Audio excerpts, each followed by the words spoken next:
रात बहुत अंधेरी थी। घने बादलों ने चांद को ढंक लिया था। बस एक ठंडी सी रोशनी बची थी। हाईवे आगे तक फैला हुआ था, जैसे काले रंग का फीता जो पूरे हिंदुस्तान के बीचों बीच से गुजर रहा हो। हवा बिल्कुल रुकी हुई थी, डीजल और धूल की गंध से भरी हुई। विजय नाम का एक जवान लड़का अपनी पुरानी मारुति की स्टीयरिंग व्हील पकड़े हुए था। वह थका हुआ था। दिन भर गाड़ी चलाने से उसकी आंखें दुख रही थी। वह बस सूरज निकलने से पहले अपने गांव पहुंचना चाहता था, लेकिन आगे का रास्ता तो जैसे खत्म ही नहीं हो रहा था। हर मोड़ के बाद और भी अंधेरा ही दिखाई दे रहा था। विजय ने सड़क पर ध्यान केंद्रित करने की कोशिश की, लेकिन उसका मन अपने दादाजी की कहानियों में खो गया। भटकती स्पिरिटों की कहानियां, उन भयानक भूतों की कहानियां जो हाईवे पर भटकते हैं। उसने अपना सिर हिलाया, अपने विचारों को साफ करने की कोशिश कर रहा था। ये तो बस कहानियां थीं और कुछ नहीं। उसने एक्सीलेटर पर पैर दबाया, पुरानी गाड़ी को और तेज चलाने के लिए मजबूर कर दिया। उसे यह सन्नाटा पसंद नहीं आ रहा था। जिस तरह से अंधेरा उसे घेरता हुआ लग रहा था। उसे किसी कस्बे, किसी सड़क किनारे चाय की दुकान, ऐसी कोई जगह ढूंढनी थी जहां यह भयानक अकेलापन टूटे। हवा तेज हो गई, गाड़ी के चारों ओर घूम रही थी। यह एक धीमी दर्द भरी आवाज लेकर आई, जैसे दूर से कोई रो रहा हो। विजय कांप गया। उसने अपनी जैकेट को अपने चारों ओर कसकर लपेट लिया। उसने अपनी खिड़की ऊपर कर ली। उस आवाज को बंद करने की कोशिश कर रहा था। उसने डैशबोर्ड घड़ी पर नजर डाली। लगभग आधी रात। वह अभी भी अपने गांव से मीलों दूर था। उसने इतनी देर से निकलने के लिए खुद को कोसा। उसे अपनी मां की बात माननी चाहिए थी और शहर में ही रुकना चाहिए था। हवा अब और तेज हो गई थी, एक गुस्सैल जानवर की तरह कार पर वार कर रही थी। विजय को लगा जैसे वह आवाजें सुन रहा है जो उसका नाम पुकार रही हैं, बस सुनने की दहली पर। उसने अपना सिर हिलाया, खुद से कहा कि यह सिर्फ हवा है जो उसके साथ खेल रही है। उसने गाड़ी धीमी कर दी।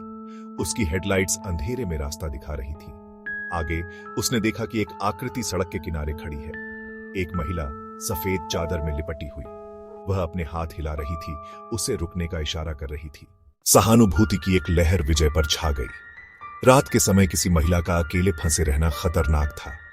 वह आकृति से थोड़ी दूर पर रुकते हुए गाड़ी को किनारे पर ले आया। जैसे जैसे वह करीब आया, उसने देखा कि उसके बारे में एक अजीब सी शांति है। हवा उसके चारों ओर चल रही थी, फिर भी उसकी सफेद चादर बिल्कुल स्थिर रही।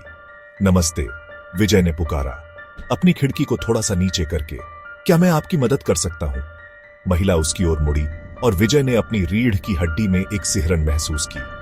उसका चेहरा उसकी चादर की छाया में छिपा हुआ था, लेकिन वह महसूस कर सकता था कि उसकी आंखें उस पर टिकी हुई हैं। उसे अचानक भाग जाने की इच्छा हुई, एक आदिम भय जिसने उसके गले को कस दिया। कृपया, महिला ने कहा। उसकी आवाज एक सूखी खरोंच की तरह थी। मुझे लिफ्ट चाहिए। मेरा गांव बस कुछ ही किलोमीटर आगे है।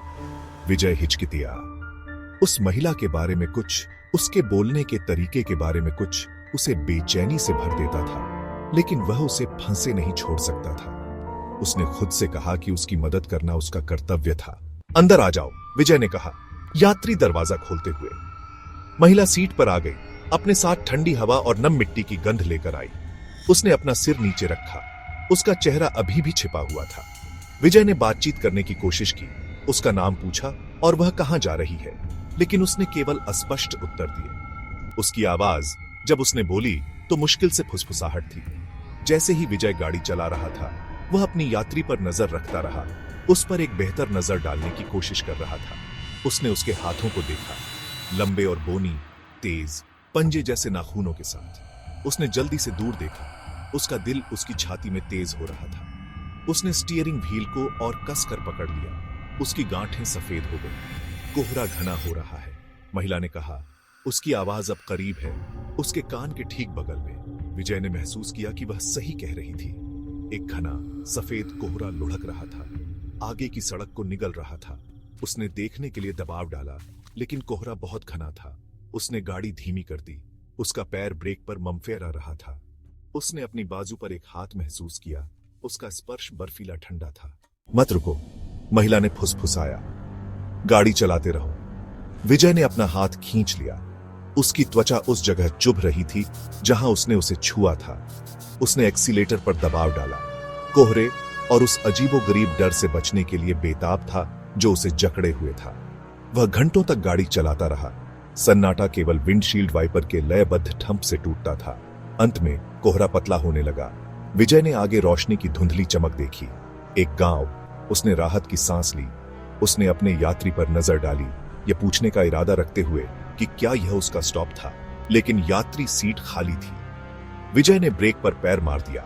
उसका दिल तेज हो रहा था। वह घूम गया, कार की तलाशी ली। उसके पास छिपने के लिए कहीं नहीं था। वह चली गई थी, गायब। वो अकेला था। वह कार से बाहर भागा। उसके पैर लड़खड़ा रहे थे। उसने चारों ओर देखा, लेकिन उस महिला का कोई पता नहीं चला। केवल खाली सड़क और क्षितिज पर फैल रही भोर की ठंडी धूसर रोशनी। विजय गांव में चला गया। उसका दिमाग घूम रहा था। उसे एक चाय की दुकान मिली और वह घंटों वहां बैठा रहा, गर्म चाय की चुस्की लेता रहा और जो कुछ हुआ था उसे समझने की कोशिश करता रहा। उसने अपनी कहानी उस बूढ़े आदमी को सुनाई जो स्टॉल चलाता था, यह उम्मीद करते हुए कि वह हंसेगा, लेकिन बूढ़ा आदमी नहीं हंसा। उसने बस सिर हिलाया। उसकी आंखें समझ से भरी हुई थीं। आप हाईवे की चुड़ैल से मिले, बूढ़े आदमी ने कहा। उसकी आवाज धीमी है। बहुतों ने उसे देखा है, देर रात इस सड़क पर घूमते हुए।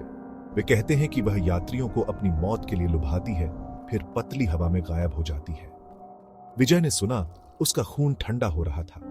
बूढ़े ने उसे अन्य यात्रियों के किस्से सुनाए, पुरुषों और लेडियों के बारे में जो बिना किसी निशान के गायब हो गए थे। उनकी कारें राजमार्ग पर लावारिस पाई गई थीं। स्थानीय ग्रामीणों ने एक ताकतवर आत्मा के बारे में फुसफुसाते हुए कहा, एक महिला जो सड़क पर दुखद रूप से मर गई थी, जीवित लोगों से बदला लेना चाहती थी। विजय को तब पता चला कि वह बाल बाल बच गया है। उसने चुड़ैल की आंखों में देखा था और कहानी बताने के लिए जीवित था। विजय ने उस दिन गांव छोड़ दिया। उसकी मुलाकात ने उसकी यात्रा को हमेशा के लिए बदल दिया।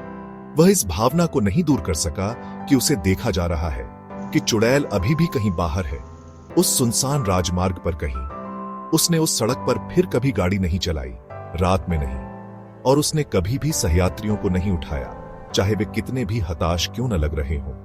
वह उस रात की याद को अपने साथ लेकर चला गया, जो दुनिया की सतह के नीचे छिपे अंधेरे की एक भयावह याद दिलाता था। वह जानता था कि कुछ चीजों को अधूरा छोड़ देना सबसे अच्छा है, कुछ कहानियों को अनकहे छोड़ देना बेहतर है। वह जानता था कि हाईवे की चुड़ैल असली थी और वह उस रात को कभी नहीं भूलेगा जिस रात उसने उसकी आंखों में देखा था।